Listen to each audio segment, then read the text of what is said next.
الفصل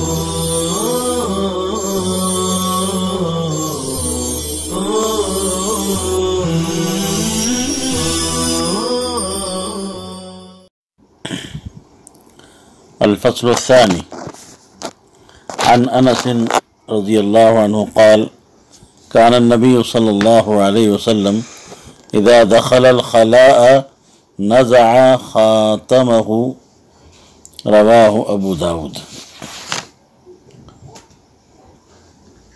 والنسائي والترمذي وقال هذا حديث حسن صحيح غريب وقال أبو داود هذا حديث منكر وفي رواية وضع بدل نزع۔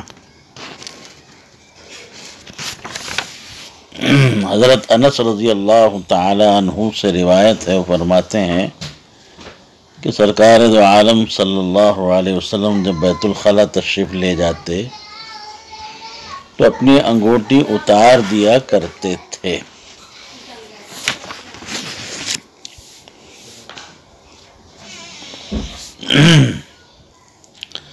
بیت الخلا میں داخل ہونے سے پہلے آپ اپنی انگشتری مبارک کو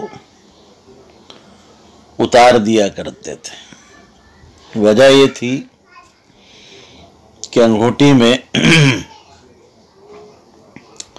محمد الرسول اللہ نقش کیا ہوا تھا۔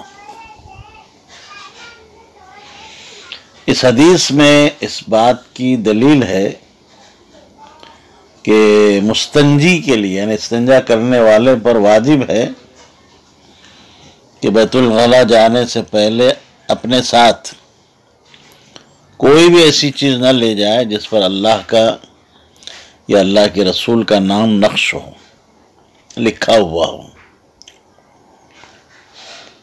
یا قرآن مجید کی کوئی آیت وغیرہ لکھی ہو۔ علامہ بھوری نے تو یہاں تک کہ کہا ہے کہ اگر دوسرے رسولوں ہی کے نام لکھا ہوا ہو تو اسے بھی اپنے ہمراہ بیت الخلا میں نہ لے جائے۔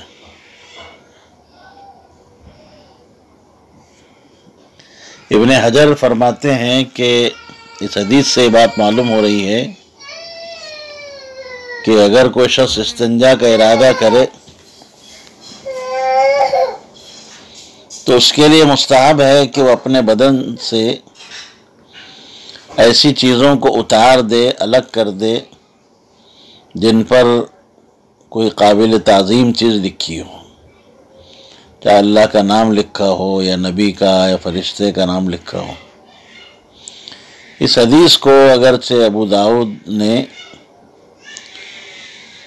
اس پر کلام کیا ہے اور علماء لکھتے ہیں کہ اس حدیث کو بطور دلیل پیش کیا جا سکتا ہے۔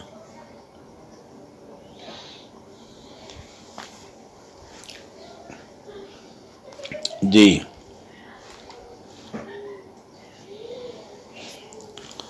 وعن جابر قال كان النبي صلى الله عليه وسلم إذا أراد البراز انطلق حتى لا يراه أحد۔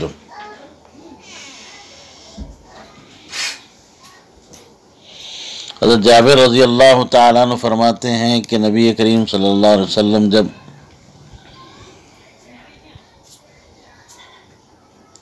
براز کے لیے جنگل میں جانے کا ارادہ فرماتے تو اتنی دور تشریف لے جاتے کہ آپ کو کوئی نہ دیکھتا۔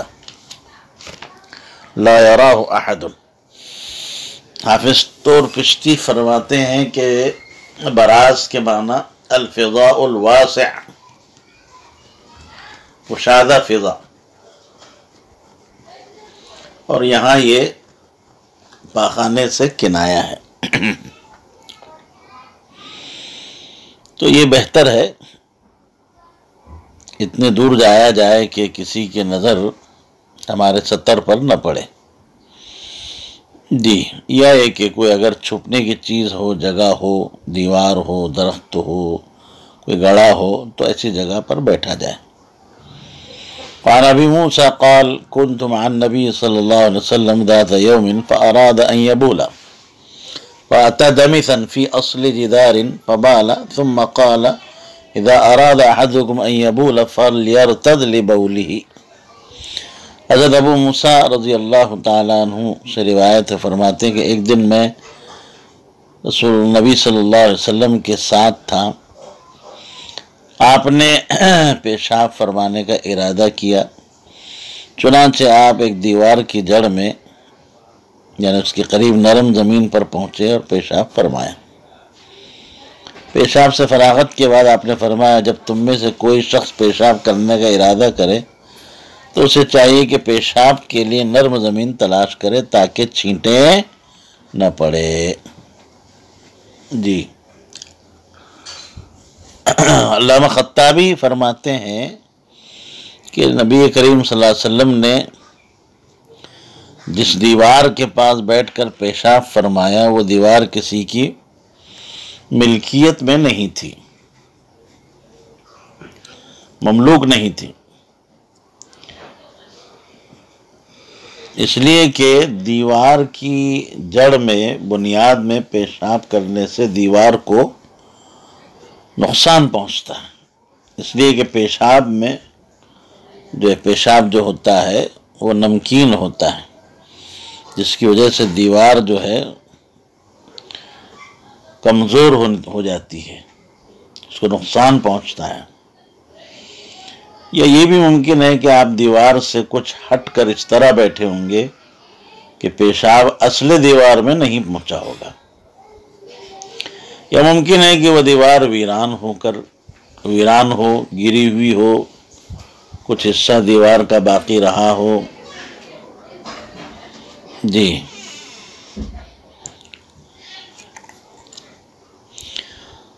اب اس میں وسعت ہے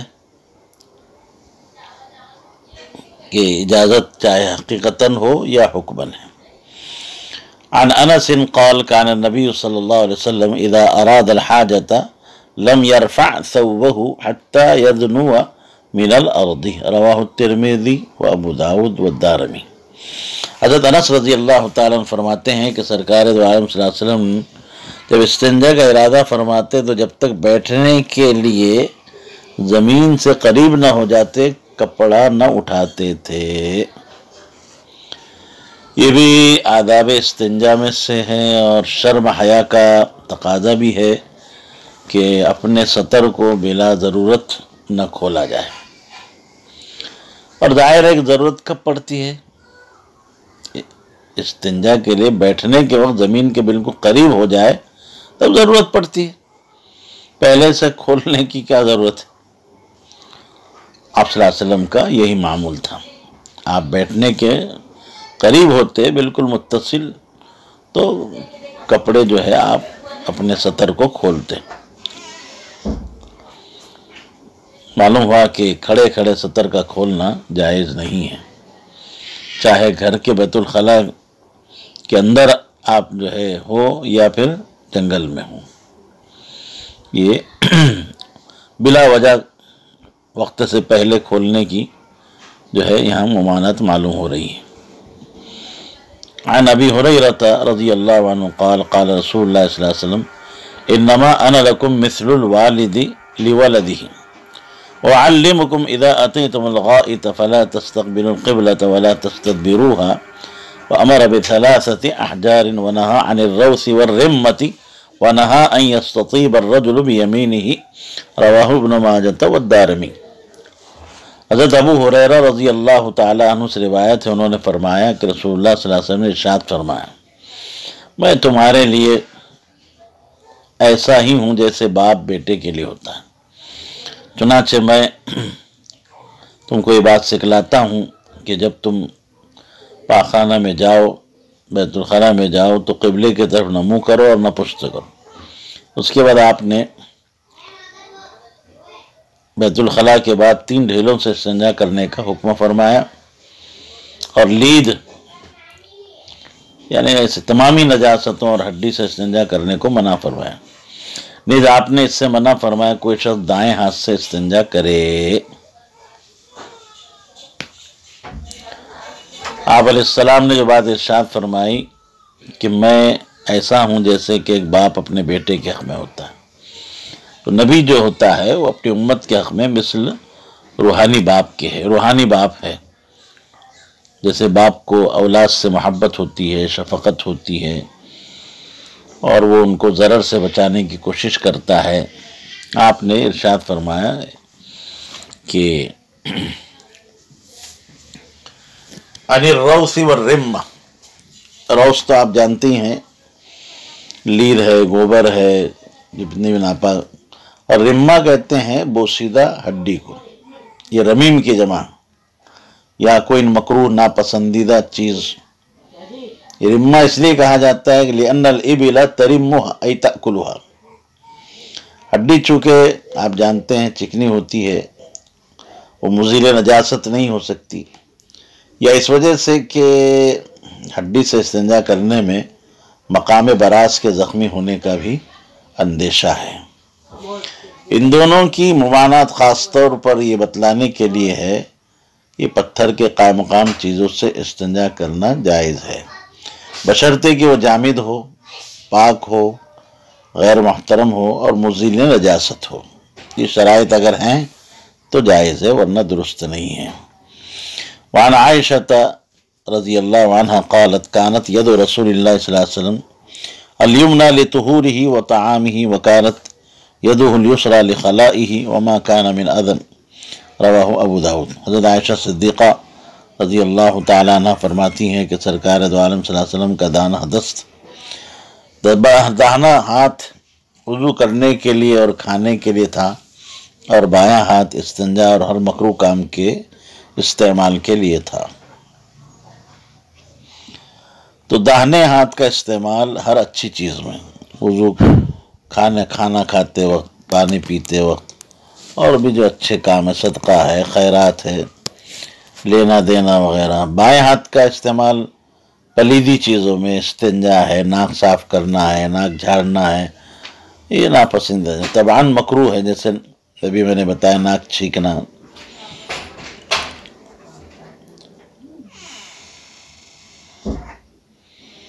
جی،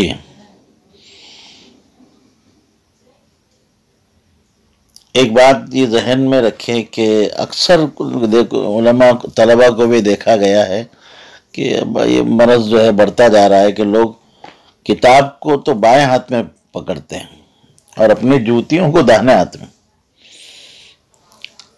یہ آداب شریعت سے ناواقفی کی جو ہے علامت ہے۔ اللہ ہماری آپ کی حفاظت فرمائے۔ داہنے ہاتھ کا استعمال اچھی چیزوں میں کرنا چاہیے۔ جی، وعنها قالت قال رسول اللہ صلی اللہ علیہ وسلم اذا ذهب احدكم الى الغائط فليذهب معه بثلاثة احجار يستطيب بهن فانها تجزئ عنه۔ حضرت عائشہ صدیقہ رضی اللہ عنہ سے روایت ہے کہ سرکار دو عالم صلی اللہ علیہ وسلم نے ارشاد فرمایا، جب تم میں سے کوئی شخص بیت الخلاء کے لیے جائے تو اسے چاہیے کہ وہ اپنے ساتھ 3 پتھر یا ڈھیلے لے جائے جو کافی ہوں، یعنی پانی کی ضرورت باقی نہیں رہے گی۔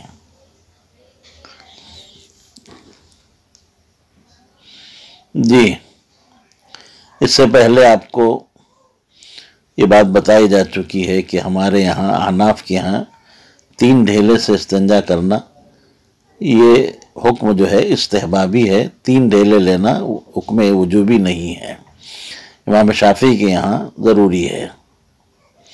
اصل جو ہے انقاء ہے، محل نجاست کا صاف ہونا، چاہے 2 میں ہو، 3 میں ہو، 4 میں ہو۔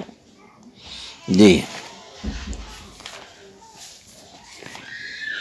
وعن ابن مسعود رضی اللہ عنہ قال قال رسول اللہ صلی اللہ علیہ وسلم لا تستنجوا بالروث ولا بالعظام فإنه زاد إخوانكم من الجن، ورواه الترمذي والنسائي إلا أنه لم يذكر زاد إخوانكم من الجن۔ ابن مسعود رضی اللہ تعالیٰ عنہ سے روایت ہے کہ رسول اللہ صلی اللہ علیہ وسلم نے ارشاد فرمایا، تم لید اور ہڈی سے استنجا نہ کرو کیونکہ وہ تمہارے بھائی جنات کی غذا ہے۔ ترمذی، نسائی، مگر نسائی نے زاد اخوانکم من الجن کے الفاظ ذکر نہیں کیے۔ یہ بھی آپ کو معلوم ہونا چاہیے کہ شریعت محمدیہ کے مخاطب اور مکلف جس طرح جو ہے انسان ہیں، اسی طرح جنات بھی ہیں۔ آپ صلی اللہ علیہ وسلم جس طریقے سے انسانوں کی دنیاوی دینی رہبری فرماتے ہیں، اسی طرح جنات کی دینی دنیاوی امور کی بھی رعایت فرماتے ہیں۔ اس میں بتایا جا رہا ہے کہ لید اور ہڈی سے استنجا نہیں کرنا چاہیے۔ کیوں؟ وجہ بتائی کہ وہ تمہارے بھائی جنات کی غذا ہے، اور لید جو ہے نا وہ ان کے جانوروں کی خوراک ہے۔ یہاں مجازن جو ہے زادو اخوانکم کہا گیا ہے۔ یا یہ بھی ہو سکتا ہے کہ جس طریقے سے انسان اپنے کھیتوں میں کھاد کے طور پر جو ہے گوبر وغیرہ کا استعمال کرتے ہیں، تو اسی طریقے سے جو ہے جانوروں کی ان کے جانوروں کی خوراک ہے یا غذا کا مادہ ہے۔ ہڈی جب جو ہے ہم چوس کر پھینک دیتے ہیں تو اللہ تبارک و تعالیٰ اس پر جناتوں کے لیے گوشت پیدا فرما دیتے ہیں۔ اسی طرح گوبر، اس میں بھی جو ہے دانہ غلہ جو ہے، جیسا گوبر بننے سے پہلے وہ دانہ تھا، ایسے یہ بھی ممکن ہے کہ اللہ دانہ بنا دیتے ہو، پیدا کر دیتے ہوں۔ وعن روایفع بن ثابت قال لي رسول الله صلى الله عليه وسلم يا رويفع لعل الحياة ستطول بك بعدي فأخبر الناس أن من عقد لحيته أو تقلد وترا أو استنجى برجيع دابة أو عظم فإن محمد منه بريء رواہ ابو داود۔ حضرت رویفع بن ثابت رضی اللہ تعالیٰ عنہ سے روایت ہے کہ مجھ سے رسول اللہ صلی اللہ علیہ وسلم نے ارشاد فرمایا کہ اے رویفع، شاید میرے بعد تمہاری زندگی دراز ہو، لہذا تم لوگوں کو خبردار کرنا کہ جس شخص نے اپنی داڑھی میں گرہ لگائی، یہ گلے میں تانت کا ہار ڈالا، جانور کی نجاست لید اور گوبر وغیرہ اور ہڈی سے استنجا کیا، تو محمد صلی اللہ علیہ وسلم اس سے بیزار ہیں، بری ہیں۔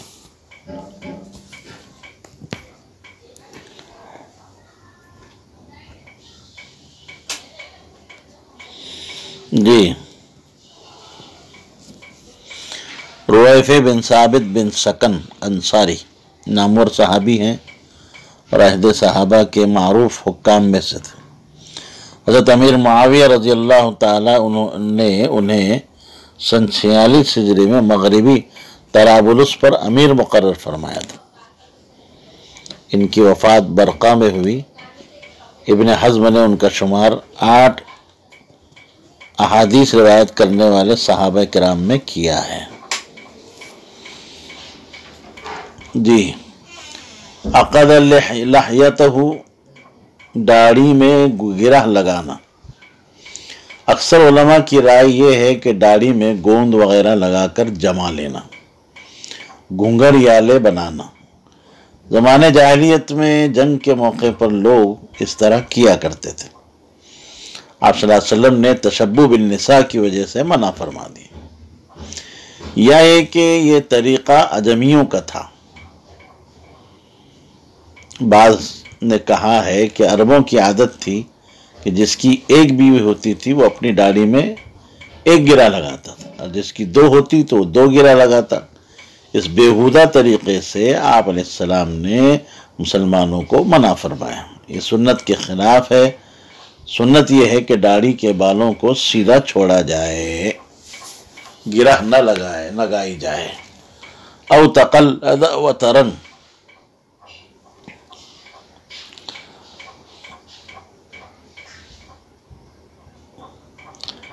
اس کے ایک معنی دورے کے ہیں، جس میں زمانے جاہلیت کے لوگ دفع نظر اور آفات کی حفاظت سے کی خاطر تعویذ اور گنڈے وغیرہ باندھ کر بچوں اور گھوڑوں کے گلوں میں ڈال دیتے تھے۔ اس سے منع فرمایا گیا۔ بعض نے لکھا ہے کہ اس سے مراد ڈورے ہیں جن میں کفار گھنٹی اور گھنگرو باندھ کر لٹکاتے تھے، یا اس سے کمان کے وہ چلے مراد ہیں جو گھوڑے کے گلے میں ڈالے جاتے ہیں تاکہ نظر نہ لگے۔ بہرحال ان تمام رسموں سے آپ نے منع فرما دیا، اس سے کافروں کے ساتھ مشابہت ہوتی ہے، اور حضرت صلی اللہ علیہ وسلم کافروں کے مشابہت سے بیزار ہیں۔ دیکھو اب اس حدیث سے معلوم ہو رہا ہے کہ ایسی معمولی چھوٹی چھوٹی رسمیں اختیار کرنا جو گناہ کبیرہ میں بھی شامل نہیں ہیں، آپ صلی اللہ علیہ وسلم کی بیزاری اور ناراضگی کا سبب ہے، تو کفر کی وہ بڑی بڑی رسمیں جن میں بدقسمتی سے آج مسلمان مبتلا ہیں اور جن کا شمار کبیرہ گناہ میں ہوتا ہے، ان سے سرکار صلی اللہ علیہ وسلم کتنی زیادہ نفرت ہوگی۔ اللہ اکبر، اللہ ہماری حفاظت فرمائے۔ بہرحال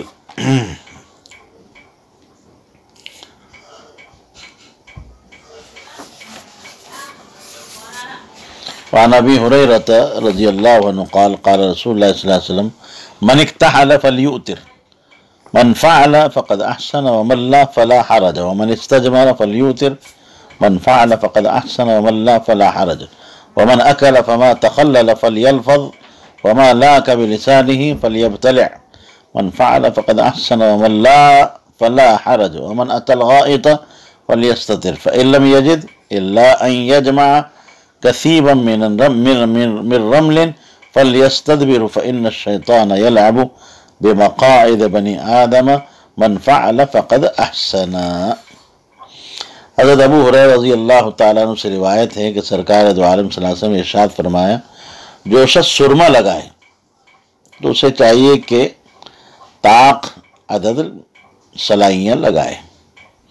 جس نے ایسا کیا یعنی طاق سلائیاں لگائے اس نے اچھا کیا، اور جس نے ایسا نہ کیا تو کوئی حرج نہیں، کوئی گناہ نہیں۔ اور جو سے استنجا کرے تو اسے چاہیے کہ طاق ڈھیلے استعمال کرے، 3 5 7۔ جس نے ایسا کیا اس نے اچھا کیا، اور جس نے ایسا نہ کیا کچھ گناہ نہیں۔ دیکھیے یہ ہماری دلیل ہے، احناف اس استدلال کرتے ہیں۔ اگر واجب ہوتا تو یہ کیوں کہتے کہ من فعل فقد احسن ومن لا فلا حرج؟ یہی اس کے عدم وجوب کی دلیل ہے جی۔ اور جو شخص کھائے جو چیز خلال میں نکلے تو اسے چاہیے کہ پھینک دے، کیونکہ اس میں خون کی آمیزش ہو جاتی ہے۔ اور جو چیز زبان سے نکالے تو اسے چاہیے کہ نگل لے، اس میں یہ خدشہ نہیں ہوتا۔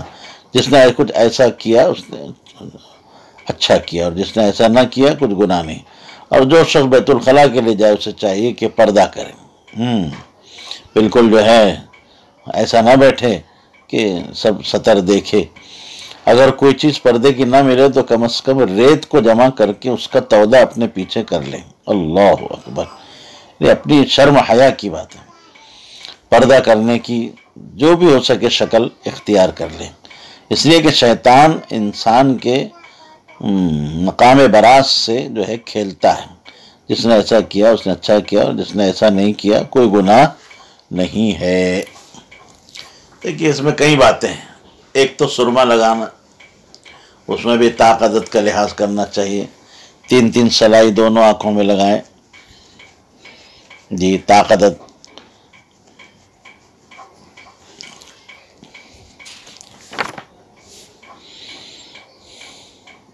جی اس کے بعد فرمایا کہ من استجمر فلیوتر، استجمار میں ایتار مستحب ہے، جیسے ابھی میں نے بتایا امام شافعی کے یہاں واجب ہے جی۔ تیسری بات ہے من اکل فما تخلل فلیلفظ، یہ تو میں نے بتا ہی دیا کہ کھانے کے بعد خلال کے ذریعے نکالی ہوئی چیز کو پھینک دینا بہتر ہے۔ زبان سے لگائی ہوئی چیز ہے، نکل جانا چاہیے، اس لیے کہ خلال کے ذریعے نکالنے میں اکثر خون نکل آ جاتا ہے، زبان سے نکالنے میں خون نکلنے کا احتمال نہیں ہوتا۔ ومن اتی الغائط فلیستتر، بیت الخلاء کرتے وقت سطر کرنا چاہیے، ورنہ شیطان جو ہے مقام برات سے کھیلتا ہے۔ کھیلنے کا مطلب یہ ہے کہ لوگوں کے دلوں میں وہ یہ وسوسہ ڈالتا ہے تاکہ لوگ اس کے جو ہے مقام براس کو دیکھیں۔ ہاں اگر کسی نے بہت کوشش کی، کوشش بسیار کے باوجود کوئی پردے کی جگہ نہیں ملی، اب مجبوری میں کوئی شخص جو ہے بہت احتیاط کے باوجود بھی بیٹھ جائے کسی جگہ، تب اس کے سطر کو قصدن اگر کوئی دیکھے تو گناہ گار ہوگا دیکھنے والا جی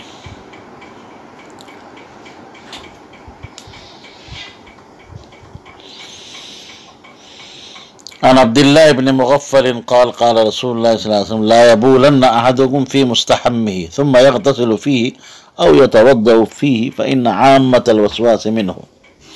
رواه أبو داود والترمذي والنسائي إلا أنهما لم يذكرا ثم يغتسل فيه أو يتوضأ فيه. حضرت عبداللہ بن مغفل رضی اللہ عنہ سے روایت ہے کہ رسول اکرم صلی اللہ علیہ وسلم نے ارشاد فرمایا تم میں سے کوئی شخص ہرگز اپنے غسل خانے میں پیشاب نہ کرے جس میں وہ پھر نہائے یا وضو کرے. یہ عقل سے بعید ہے کہ نہانے کی جگہ پیشاب کر لے پھر وہیں نہائے یا وضو کرے، اس لیے کہ اس سے اکثر وساوس پیدا ہوتے ہیں. جی مستحم وہ جگہ جہاں گرم پانی سے غسل کیا جائے، یہاں مطلق غسل خانہ مراد ہے یا وضو خانہ. اس حدیث پاک میں پیشاب، غسل اور وضو کو ایک جگہ جمع کرنے کی ممانعت اور علت ممانعت وساوس کا پیدا ہونا ہے. اس لیے کہ ہم جس جگہ غسل کر رہے ہیں وہیں پر پیشاب کر دیا جائے تو ظاہر بات ہے وہ جگہ ناپاک ہو جائے گی. اب غسل یا وضو کرتے ہو دل میں یہ خیال آئے گا کہ کہیں پیشاب کے چھینٹے نہ آ رہے ہوں، وسوسہ پیدا ہوگا. ہاں زمین ایسی ہو کہ سرفرش بچھا ہوا ہے، پختہ ہے اور جو ہے چھینٹوں پانی جو ہے آج کل جو حمام غسل خانے بنے ہوئے ہیں اس میں پانی کے جو ہے نکل جانے کے راستے بنے ہوتے ہیں. اگر اس طرح کا ہو آپ پانی بہا دے اور پیشاب پوری طور پر جو ہے وہ نالی سے بہہ کر نکل جائے تو پھر ایسی صورت میں کوئی حرج نہیں ہے. بہرحال یہ کراہت بھی کراہت تنزیہی ہے. جی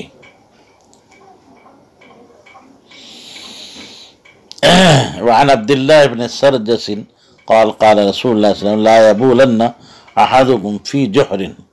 رواه ابو داود والنسائی. حضرت عبداللہ بن سرجس رضی اللہ تعالیٰ عنہ سے روایت ہے کہ آپ صلی اللہ علیہ وسلم نے ارشاد فرمایا تم میں سے کوئی شخص کسی سوراخ میں پیشاب نہ کرے. وجہ اور اس ممانعت کی علت یہ ہے کہ سوراخ میں اکثر بیشتر کیڑے مکوڑے سانپ بچھو ہوا کرتے ہیں تو گزند پہنچانے کا اندیشہ ہے. کوئی پیشاب کر دے اور کوئی کیڑا یا بچھو یا سانپ نکل کر جو ہے ڈس لے، تکلیف پہنچائے. جی یہ ممکن ہے. یا بیچارہ کوئی ضعیف بے ضرر جانور اندر ہو تو پیشاب کی وجہ سے اس کو تکلیف پہنچائے گی.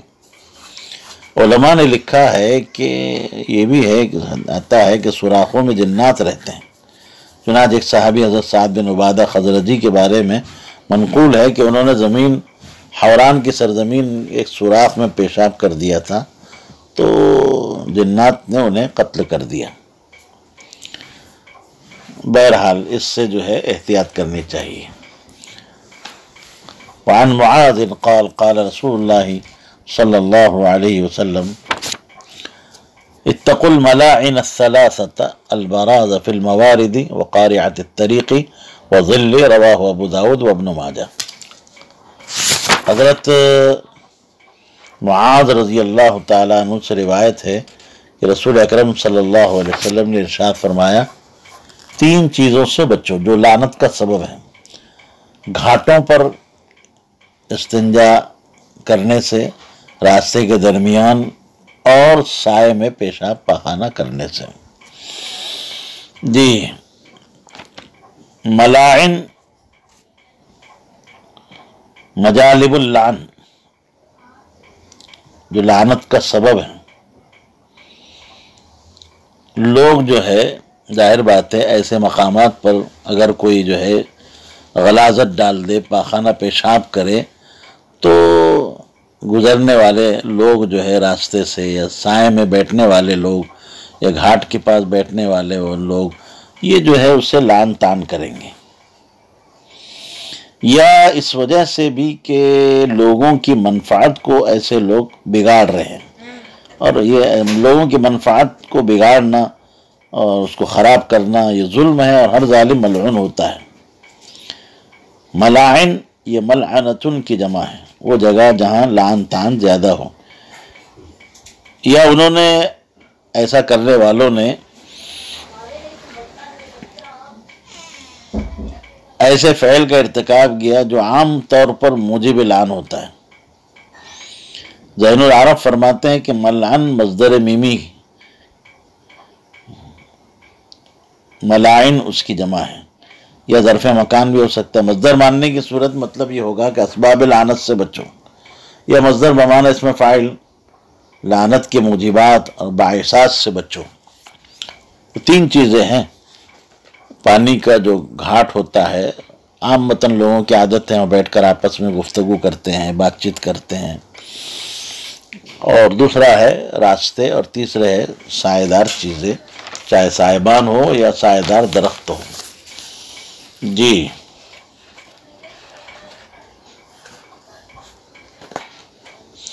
وعن ابی سعید رضی اللہ عنہ قال قال رسول اللہ صلی اللہ علیہ وسلم لا يخرج الرجلان يضربان الغائط كاشفين عن عوراتهما يتحدثان فإن الله يمقت على ذلك، رواہ احمد وابو داود وابن ماجہ۔ حضرت ابو سعید خدری رضی اللہ تعالیٰ عنہ سے روایت ہے کہ رسول اکرم صلی اللہ علیہ وسلم نے ارشاد فرمایا کہ دو شخص پاخانے کے لیے اس طرح جائیں کہ دونوں اپنی شرمگاہ کھولے ہوئے ہوں اور باتیں کرتے ہوں، اس سے اللہ تعالیٰ غضبناک ہو جاتا۔ یہ چیز خواہ مرد ہو یا عورت سب کے لیے حرام۔ عام طور سے دیہاتوں میں ہم نے دیکھا بھی ہے کہ لوگ اس طرح بیٹھتے ہیں، اس کی بھی شرمگاہ کھلی ہے، اس کی بھی شرمگاہ کھلی ہے، اور دونوں آپس میں آمنے سامنے بیٹھ کر باتیں بھی کر رہے ہیں بلا تکلف۔ یہ غضب الہی کا سبب ہے اور اللہ کے عتاب کا باعث، یہ اچھی چیز نہیں ہے، اس سے اجتناب کرنا چاہیے۔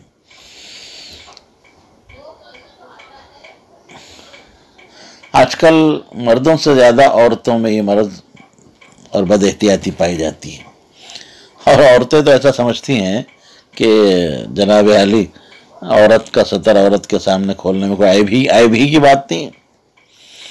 غسل خانے میں، بیت الخلاء میں اور طہارت خانوں میں ایک سے زائد عورتیں جو ہے داخل ہو جاتی ہیں، اور جو ہے بچیاں داخل ہو جاتی ہیں اور ایک دوسرے کے سامنے اپنے ستر کو کھولتی ہیں، اور وہ استنجا سے فارغ بھی ہو جاتی ہیں۔ یہ انتہائی جو ہے بے شرمی بے حیائی کی بات ہے۔ ایک جنس کے لوگ کیوں نہ ہو، بہرحال ستر ہوتا ہے، بلا ضرورت ایک دوسرے کے سامنے کھولنے کی اجازت نہیں ہے، حرام ہے، اور حرام چیز کے ارتکاب سے بہرحال اللہ غضبناک ہوتے ہیں۔ وعن زید بن ارقم قال قال رسول اللہ صلی اللہ علیہ وسلم ان هذه الحشوش محتضرة فاذا اتى احدكم الخلاء فليقل اعوذ بالله من الخبث والخبائث۔ حضرت زید بن ارقم رضی اللہ تعالیٰ عنہ سے روایت ہے کہ رسول اکرم صلی اللہ علیہ وسلم ارشاد فرمایا، یہ پاخانے شیاطین اور جنات کے حاضر ہونے کی جگہ ہیں، اس لیے جب تم میں سے کوئی بیت الخلاء جائے تو اسے چاہیے کہ دعا پڑھے اعوذ باللہ من الخبث والخبائث، یعنی ناپاک جنوں اور جنیوں سے اللہ کی پناہ مانگتا ہوں۔ جی حضرت زید بن ارقم مشہور صحابی رسول ہیں، ان کی کنیت ہے ابو عمرو، یہ انصاری ہیں، خزرجی ہیں، ان کا شمار کوفیین میں ہوتا ہے، یہ کوفہ میں رہے سہے، اور سن 78 میں کوفہ میں 85 سال کی عمر میں انہوں نے وفات پائی۔ ان هذه الحشوش، حشوش حش کی جمع ہے بضم الحاء، اصل میں حش کہتے ہیں جماعت النخل کو، پھر خلا سے اس کو کنایا لیا گیا، اس لیے کہ لوگ کھجوروں کے درختوں کے درمیان پاخانہ آڑ بنا کر بیٹھتے ہیں۔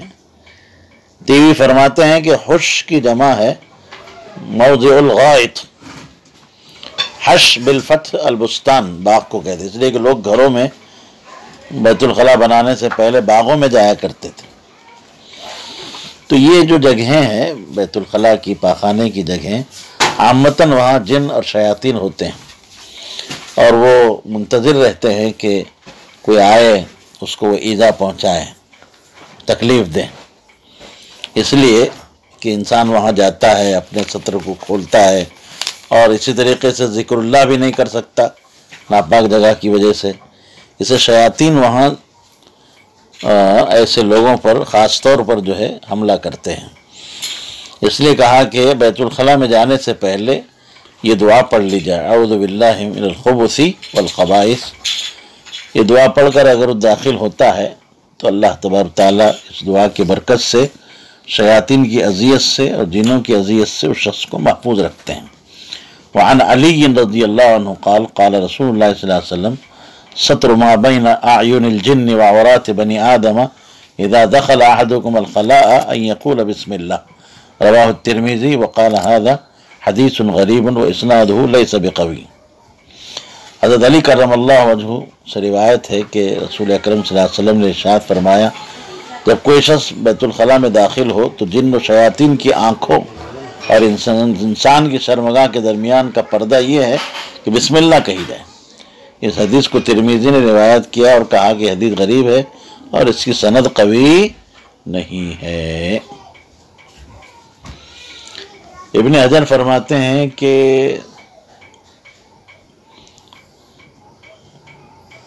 تعوذ کے بعد بھی کہا جا سکتا ہے اور تعوذ سے پہلے بھی، اس لیے کہ آپ دیکھتے ہیں کہ تلاوت میں تعوذ پہلے ہے اور تسمیہ بعد میں ہے، یا دونوں میں سے کسی ایک پر اکتفا کر لے تب بھی اصل سنت ادا ہو جائے گی۔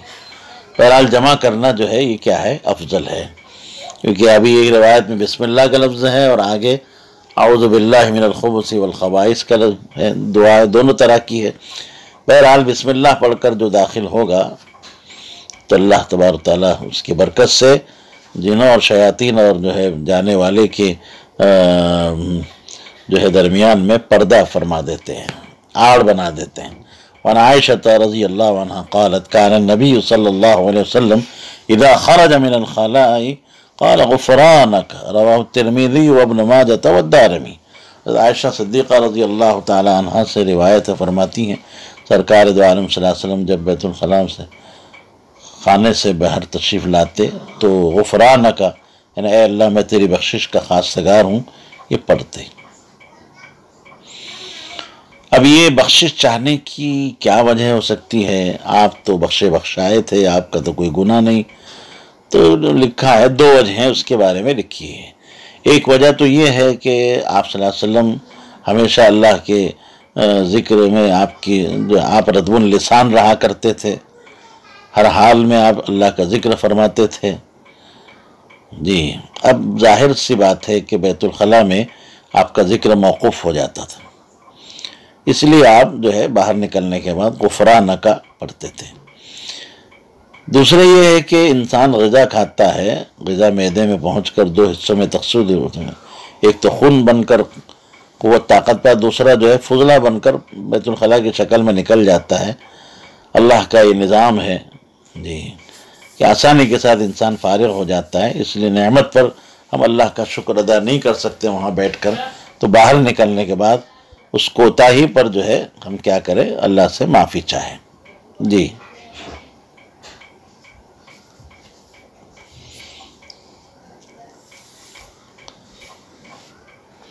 حافظ ابن قیم فرماتے ہیں کہ جس طرح بول و براز سے پیٹ میں ثقل پیدا ہوتا ہے، اسی طرح گناہوں سے روح اور قلب میں ثقل پیدا ہوتا ہے، بوجھ پیدا ہوتا ہے، اور بول و براز سے جسمانی ثقل دور ہو جاتا ہے، اب روحانی ثقل استغفار کے ذریعے سے دور ہوگا، اس لیے آپ استغفار فرماتے تھے۔ اور اس کے بعد ایک دعا بھی مروی ہے، وہ بھی پڑھ لینی چاہیے، الحمدللہ الذی اذھب عنی الاذی وعافانی۔ عن ابی ہریرہ رضی اللہ عنہ قال كان النبی صلی اللہ علیہ وسلم اذا اتى الخلاء اتیته بماء في تور او ركوة فاستنجى ثم مسح يده على الارض ثم اتیته بإناء آخر فتوضأ، رواه ابو داود وروى الدارمی والنسائی معناه۔ حضرت ابو ہریرہ فرماتے ہیں کہ نبی صلی اللہ علیہ وسلم جب بیت الخلاء جاتے تو میں آپ کے لیے